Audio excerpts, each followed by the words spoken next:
daudz lielāka degkamera.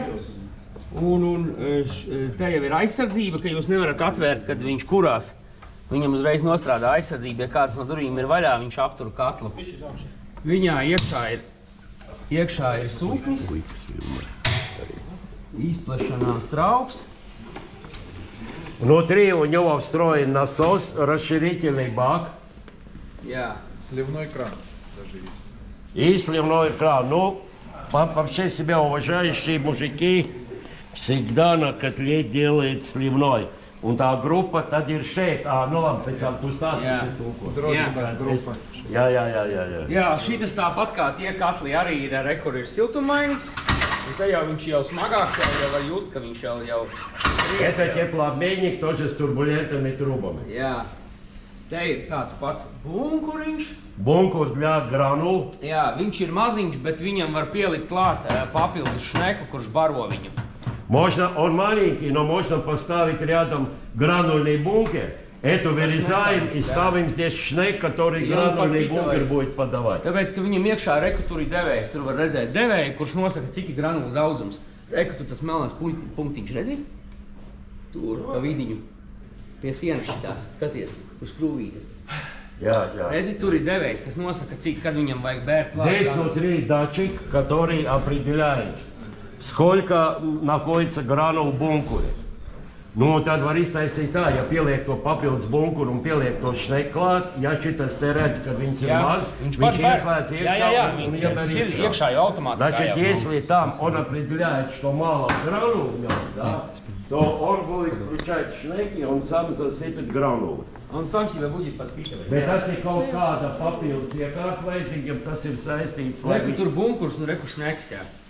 Bunkurs un šneks, bet lai viss tas notiktu. Iekšā jau ir automātika. Viss ir iekšā, automātika iekšā. Мы можем взять, вот, пожалуйста, такой бункер дополнительный шнек и соединить с ним. Но котел будет управлять. Он, когда увидит, что мало гранул, он будет включать шнек.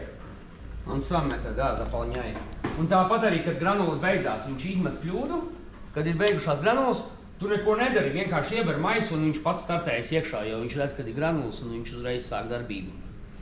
Значит, если кончится гранулы, он выбросит ошибку. Nu, protams, tikai nekas netiks. Tu iemetīs iekšā granulu, viņš šitam ir tā, ka nebūs tā, ka viņas pilnībā beidzās.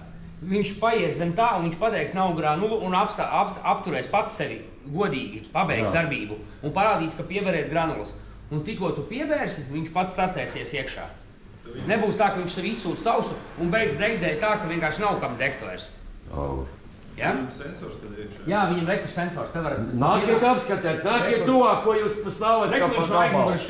Nav jau mausolēs ar rēģi. Pa vidu pie šitās sienas reku tas melnais. Reku viņš no aizmugures, sarkanais, tas ir viņš. Un, teiksim, ja viņš arī attālināt vadību un viņu pieslēgt, tad viņš kaut kā brīdim, ja? Vot, nē.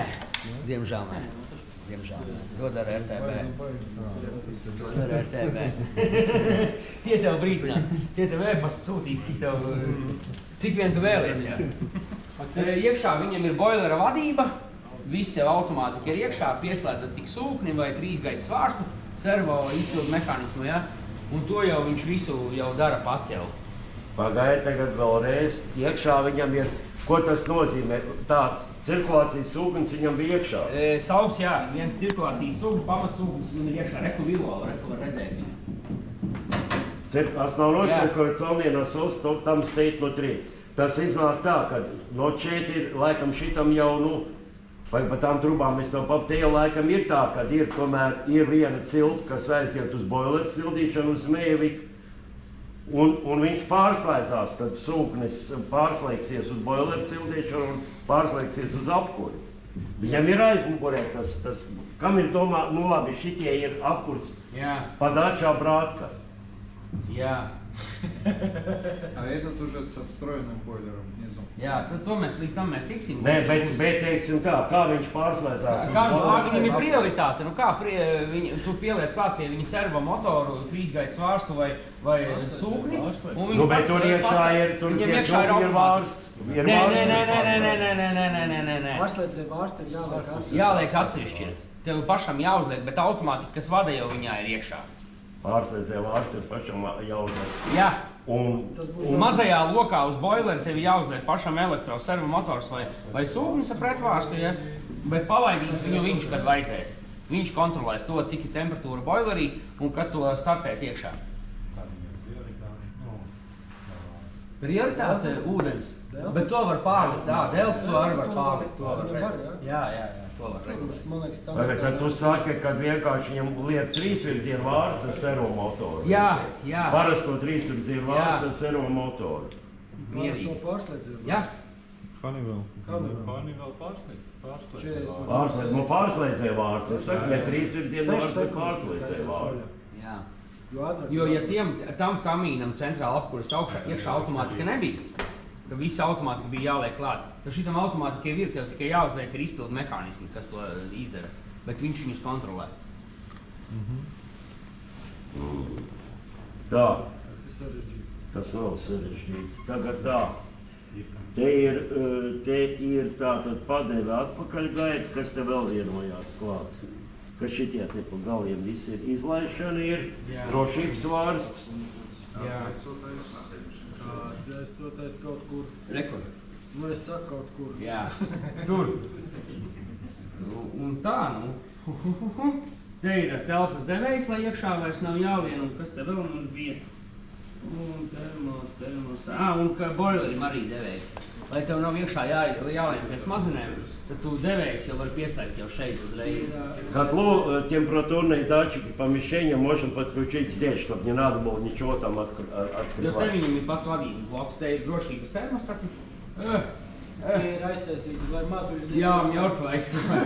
Te ir pasīvie termostati, kas stāv viens uz stūrgaitas trubas un viens uz šneka. Ja ir pārkaršana, kuras būs jāatskuvē un jānospiež, kur ir ar gāzi arī, termodēvēji. Сначала проверить и решить проблему. Tie ir, drošībnieki. Viņu temperatūra celsies, viņi nocēsīs gaidu 10 minūtes un sliet viņu atkal iekšā. Jā, bet tev ir jāskuvē fiziski jāuzspiež podziņā un varbūt jāskuvē, kāpēc tas notika, jā. Tas būtu vēlams. Jā, kā visiem podziņā jāspiež. Jā. Ņomņičai.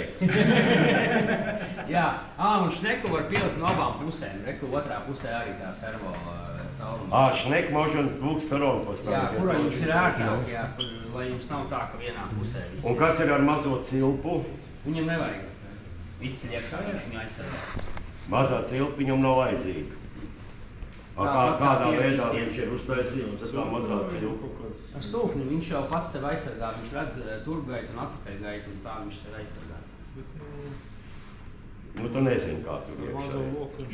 Viņš nesvīst, viņš nekad nav svīdis. Mums, cik mēs esam likuši arī, viņiem arī norāda instrukcijā, kad ir bez mazā loka un mēs esam likuši savā mājā. Nekad nav bijuši. Kāpēc tu tev prasīji par šitām caurulēm un mazo loku, jo tie sokoli, šmokoli, kas tur bija, tad tie bija aizmugurē uzreiz pie kaklu mazā cilpa, bija piebūvēta klāt. Ja telpā ir plus 5 grādi, tad viņš svīdīs, tāpēc 5 grādu šķidrums un jā, tas ir pirmais starts, jā. Pirmais starts viņš nosvīdīs. Pirmā, jā, bet ja ir pēc tam jau šķidrums 13, 15, tas nav kam svīdīs. Ir vēl katli, kam ir izpildīta sistēma tā, ka viņam atpakaļgaita ieiet turpat, kur turpgaita. Iekšā ar caurumu iemest, kas jau sasildās, jau automātiski